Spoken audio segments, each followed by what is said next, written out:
In Tunisia nel 2025 ci troviamo di fronte a una realtà complessa, tanti problemi certo, ma anche spiragli di opportunità che meritano di essere considerati. Dopo qualche settimana di assenza dal mio canale, una pausa dovuta a qualche controllo medico di routine perché si sa con l'avanzare dell'età è bene non trascurarsi, eccomi di nuovo qui con un video pensato soprattutto per chi si avvicina per la prima volta al diario Tunisia. Se siete incuriositi dall'idea di un trasferimento in questo paese e ancora ignari di ciò che offre il canale, vi invito a fare un giro tra le varie playlist. Lì troverete una interessante variazione di informazioni. Ogni argomento che potrebbe interessarvi è stato trattato con cura e soprattutto con disinteresse economico. Sì, perché dietro queste parole c'è solo un pensionato come tanti di voi, mosso dalla voglia di condividere esperienze e riflessioni, senza altro scopo se non quello di offrire l'esperienza a chi come me ha nel mirino la possibilità di cambiare vita e scoprire la Tunisia. Ma veniamo al punto, trasferirsi qui conviene ancora oggi, nel 2025, oppure gli aumenti dei costi hanno reso questa scelta meno allettante? E ancora, le differenze culturali, sociali, i rapporti tra uomo e donna sono davvero così complicati da gestire? Perché mai dovrebbe essere conveniente stabilirsi in Tunisia e come si possono superare quegli ostacoli che per alcuni sembrano insormontabili? Domande lecite che meritano risposte ponderate. E allora accompagnatemi in questo video, cerchiamo di capirlo insieme. Partiamo dalle ragioni che anno dopo anno spingono tanti pensionati italiani a fare le valigie e a scegliere la Tunisia come nuova casa. Il motivo principale, quello che balza subito all'occhio, è il costo della vita. Nel 2025, mentre l'economia italiana continua a stringere la cinghia ai portafogli di chi vive di pensione, la Tunisia si presenta come una boccata d'aria fresca, un'alternativa concreta che permette di risparmiare in molti casi ben oltre il 50% rispetto all'Italia. Pensateci, con una pensione di 1.500 euro al mese una coppia può vivere più che dignitosamente. Non si tratta solo di tirare avanti, ma di godersi la vita. Affittare una casa vicino al mare a prezzi che in Italia sarebbero impensabili se non in piccoli paesini di provincia al sud, concedersi qualche cena al ristorante senza sensi di colpa, organizzare piccole gite nei dintorni. Per darvi un'idea, un appartamento decoroso in città come Hammamet, Sousse, Monastir o Madia può costare tra i 300 e i 500 euro al mese, cifre che in molte località italiane basterebbero a malapena per una stanza in affitto. E se tutto questo vi incuriosisce, vi invito a dare un'occhiata alla homepage del mio canale YouTube. È semplice, cercate Diario Tunisia su YouTube e sotto l'immagine di copertina troverete i link alle playlist e ai podcast. 2 anni di video che passo dopo passo hanno abbracciato ogni aspetto di questa esperienza. Dal clima alla burocrazia, dai costi quotidiani alla vita sociale.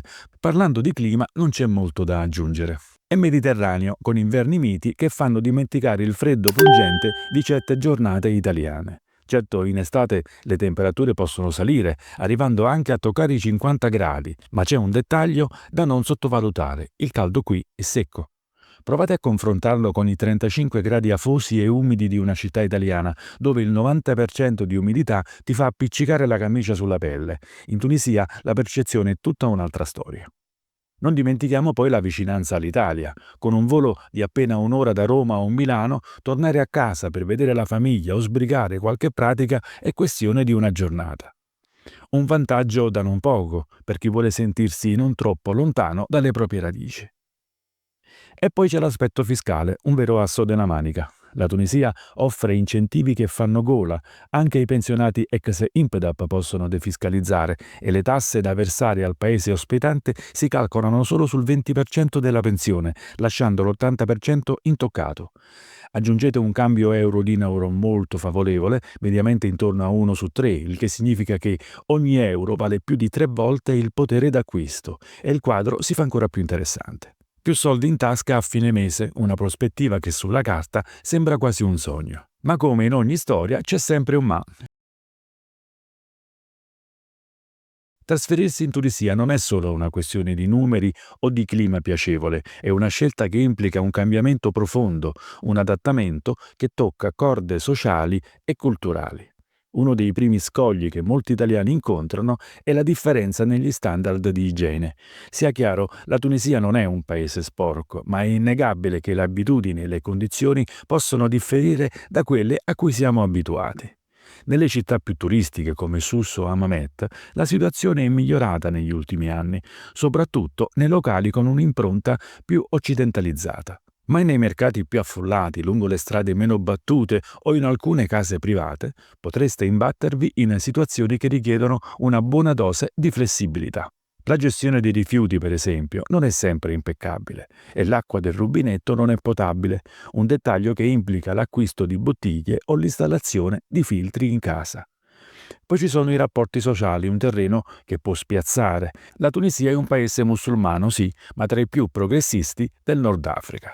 Le donne qui studiano, lavorano, godono di diritti che altrove nella regione sono un miraggio. Eppure la mentalità tradizionale resiste, specialmente nelle aree rurali. Come italiani potreste notare una divisione più netta nei ruoli di genere. Gli uomini dominano spesso la sfera pubblica, mentre le donne si occupano prevalentemente di quella domestica.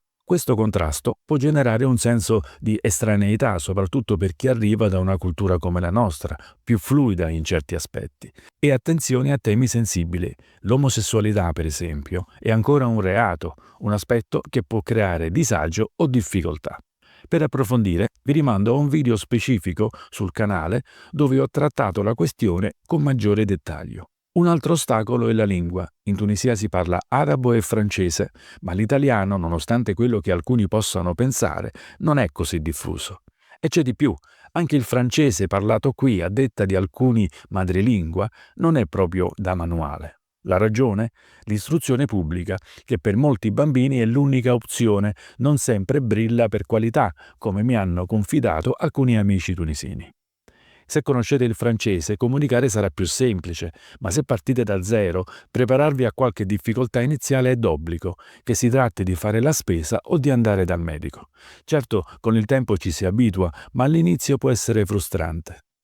Infine la burocrazia. Sebbene la Tunisia accolga i pensionati stranieri con incentivi, ottenere un permesso di soggiorno o districarsi tra le pratiche amministrative richiede pazienza e a volte una buona dose di resilienza. Nel 2025 le cose sono migliorate, ma non illudetevi, la macchina burocratica non è uniforme e tra una località e l'altra potreste trovare differenze sorprendenti. Anche su questo il canale offre video dedicati che spiegano come navigare queste acque, a volte calme, a volte un po' agitate. Insomma, vivere qui richiede spirito di adattamento. Chi arriva con l'abitudine di paragonare tutto all'Italia o ad altri paesi rischia di sentirsi fuori posto. La Tunisia va accettata per quello che è, senza filtri e senza confronti. Tanti problemi, ma anche opportunità. Dopo aver elencato le difficoltà, potreste pensare che voglia scoraggiarvi. Niente di più lontano dalla verità, perché nonostante tutto, la Tunisia nel 2025 ha ancora tanto da offrire, e non parlo solo di numeri. Immaginate una vita più lenta, lontana dal caos e dallo stress delle grandi città italiane. Qui il tempo sembra dilatarsi, una passeggiata sul lungomare al tramonto, un tè alla menta sorseggiato in un caffè all'ombra, il profumo dei gelsomini che si spande nell'aria. Sono dettagli, piccole cose, ma capaci di regalare una serenità che altrove si fatica a trovare. Molti italiani che si sono trasferiti qui sono sempre pronti a condividere le loro storie, a offrire un consiglio o una prospettiva diversa. Inoltre la Tunisia è un paese in evoluzione. Alcuni dei problemi di oggi, che si tratti di burocrazia o di infrastrutture, potrebbero trovare soluzione in un futuro non troppo lontano. Scegliere di vivere qui significa anche avere uno sguardo lungimirante, credere nelle potenzialità di questa terra. Una scelta personale. Eccoci arrivati alla fine di questo video. Trasferirsi in Tunisia nel 2025 non è una decisione da prendere al cuore leggero. Ci sono sfide, è innegabile, dall'igiene alle differenze culturali, dalla lingua alla burocrazia, ma ci sono anche opportunità straordinarie. Un costo della vita accessibile, un clima che invoglia a godersi ogni stagione, la possibilità di reinventarsi in un paese accogliente che sa sorprendere chi è disposto a guardarlo con occhi e mente aperti. La scelta alla fine è solo vostra. Se siete pronti ad adattarvi, a lasciare da parte i pregiudizi e a cogliere il bello di questa esperienza, la Tunisia potrebbe davvero diventare la vostra prossima casa. E voi cosa ne pensate? Vi trasferireste mai? Scrivetelo nei commenti, mi farebbe piacere conoscere la vostra opinione e quali sono i vostri dubbi. Grazie per aver seguito questo video e ci vediamo alla prossima.